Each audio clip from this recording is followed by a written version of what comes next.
de cette procédure enclenchée contre le sieur Lat Diop.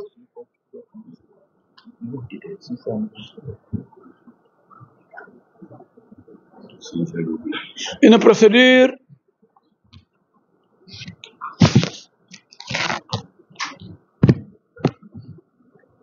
préparée pour envoyer Lat Diop en prison sans aucune raison.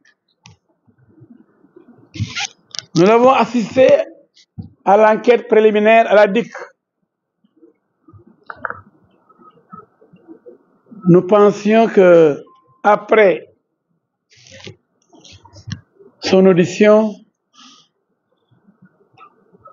Lat Diop devrait rentrer chez lui en même temps que ses avocats. En aucun moment,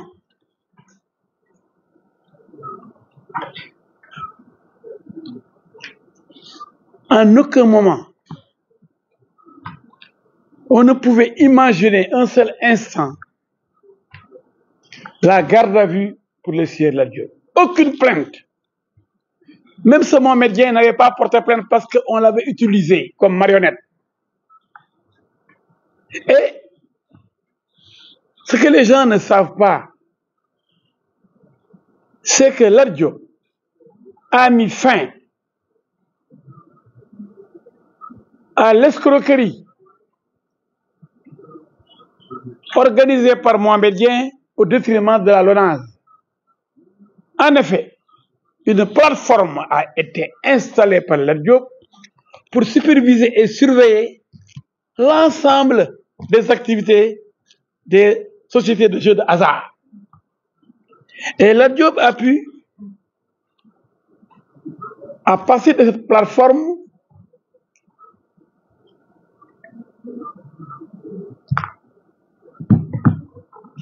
il a pu obtenir 2 milliards au lieu de 20 millions par mois. Regardez la différence. Mohamed Dieng donnait des miettes tous les mois à la LONASE, 20 millions. Et le jeu là aurait dû rapporter à la LONASE 2 milliards.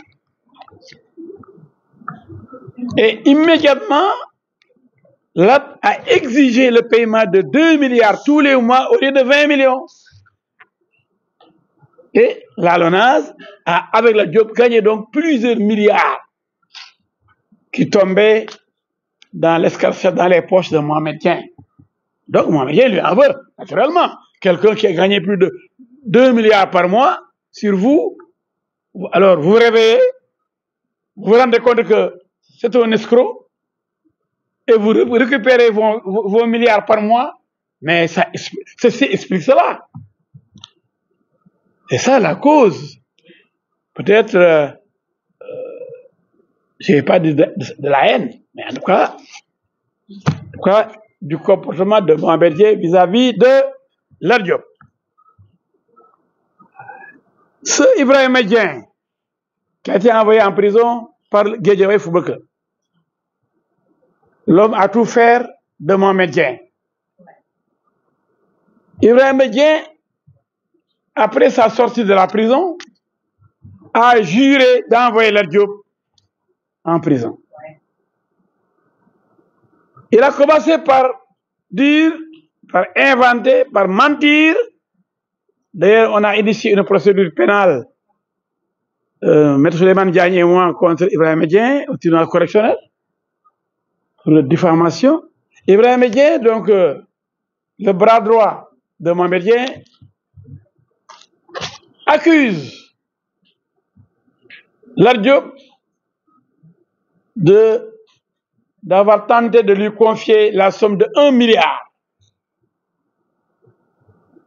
Et là, a été entendu par la brigade de Kermassar. Mais on l'a laissé rentrer chez lui parce qu'il n'y avait aucune preuve apportée par Ibrahim Dieng. Première défaite de Mohamed Dieng.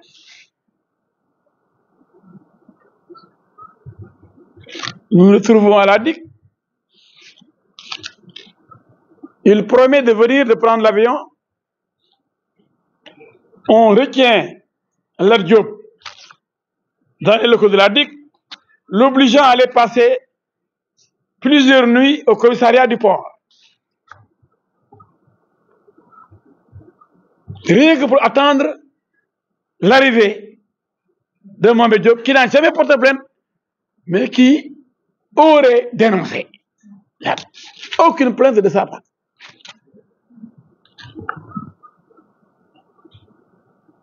Plusieurs jours passent, même les délais de garde à vue ont été dépassés et violés. L'acte est présenté au magistrat instructeur. Nous avions pensé que, comme celui qui l'accuse a fait faux bond à la police, et comme les charges ne résistent pas à l'analyse, parce que pour le même montant de 8 milliards et poussière, on retient deux infractions qui ne peuvent pas aller ensemble. L'extorsion de fonds pour Mohamed Dieng, 8 milliards, le même montant de détournement de deniers publics au détriment de la LONASE. Mais de qui se moque-t-on? Ceux-là même qui accusent de l'autre savent que ça, c'est impossible. Parce que pour le même montant dont parle Mohamed Dieng, on l'accuse aussi pour détournement de deniers publics. Est-ce que l'argent donc appartient à Mohamed Dieng ou à la LONASE? Et ni la LONASE, ni Mohamed Dieng, personne n'a porté plainte contre Lat Diop. Et pourtant, il se retrouve en prison. Celui qui l'a accusé refuse la confrontation. Voilà le dossier de Lat Diop, il n'y a rien d'autre. D'ailleurs, l'audition n'a pas duré 2 heures de temps. Il n'y avait rien. On dit, oui, vous avez un immeuble en France. Il le dit, je n'ai pas d'immeuble en France. La ville là, dont vous parlez, je crois que c'est Orléans. Grenoble. Il dit, moi, je ne connais même pas Grenoble. Je n'ai jamais mis le pied à Grenoble. C'est-à-dire qu'on a tout inventé pour obtenir la tête de Lat Diop, parce qu'il dérange. Et Mohamed Diop est un instrument, une marionnette. Mohamed Dieng, j'ai dit. Excusez-moi. Mohamed Dieng. Mais c'est un personnage assez.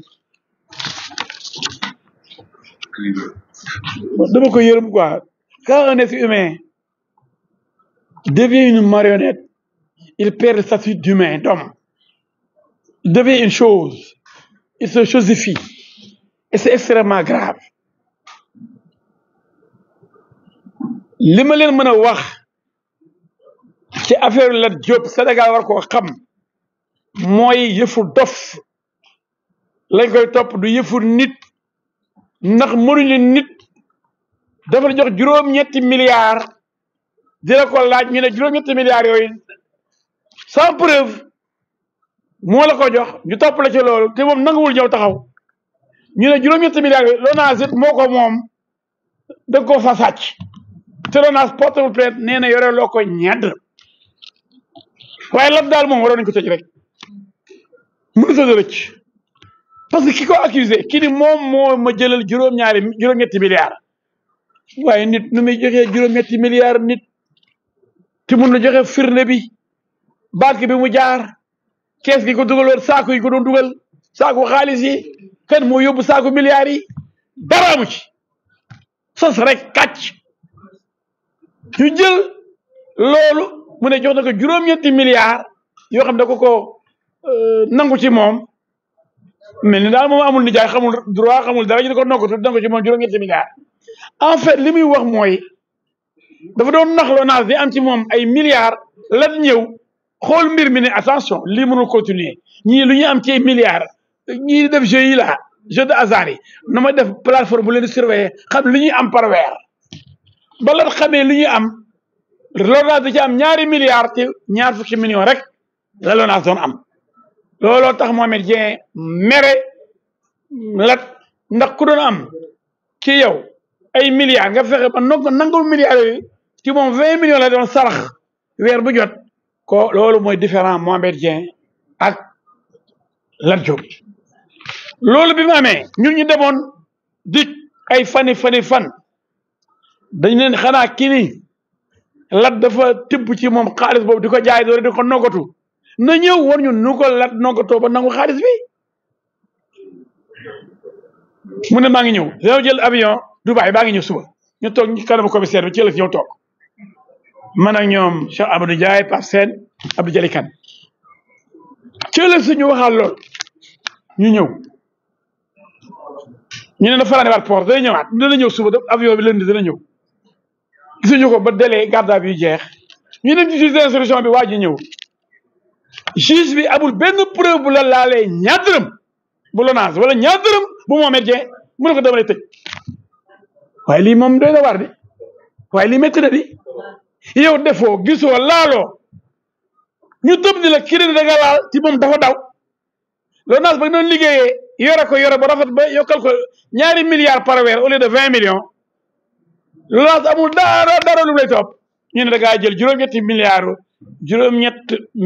Lonase ndax juróom-ñetti milliards Mohamed Dieng la topp dañ koy boole benn juróom-ñetti milliards bi Lonase du ko laajul parce que xamul lu ñu topp lat Mohamed Dieng mi ko wax nga xam ne waxul benn yoon dëgg loolu sax mënoo nekk nga boole ñaari infraction yi da koy collé laxat ma ne mu mel ni ñun Lat Diop mais attention Sénégal fu ñu jëm